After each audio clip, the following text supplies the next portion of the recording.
অধিনায়ক বদল royal Challengers ব্যাঙ্গালুরুর। Play অফের আগে বড় সিদ্ধান্ত নিল ফ্র্যাঞ্চাইজি। প্লে অফ নিশ্চিত হয়েছিল আগেই, এবার প্রথম দুয়ে থাকাও নিশ্চিত করে নিল রয়্যাল চ্যালেঞ্জার্স ব্যাঙ্গালুরু। গুরুত্বপূর্ণ ম্যাচে লখনৌ সুপার জায়ান্টসের মুখোমুখি হয়েছিল তারা। একনাথ স্টেডিয়ামে প্রথমে ব্যাটিং করে 230 রান স্কোর বোর্ডে তোলেন ঋষভ পান্ত। মিচেল মার্সরা পর্বতসম লক্ষ্য অবশ্য কম বলে মনে হয়েছিল আরসিবির দাপটে। পর্বতসম লক্ষ্য অবশ্য কম বলে মনে হয়েছিল আরসিবির দাপটে। মাত্র 18.4 ওভারেই প্রয়োজনীয় রান তুলে নেয় তারা।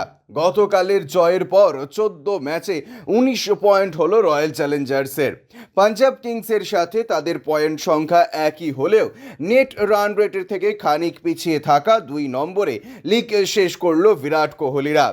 আগামী 29 তারিখ মুল্লানপুরের মহারাজা যাদবেন্দ্র সিং আন্তর্জাতিক ক্রিকেট স্টেডিয়ামে তারা নামবেন প্রথম কোয়ালিফায়ার ম্যাচ খেলতে। অষ্টাদশতম আইপিএল শুরুর আগে মধ্যপ্রদেশের রজত পাতিদারের হাতে অধিনায়কত্বের ব্যাটন তুলে দেয় রয়্যাল চ্যালেঞ্জার্স ব্যাঙ্গালুরু। কিন্তু প্লে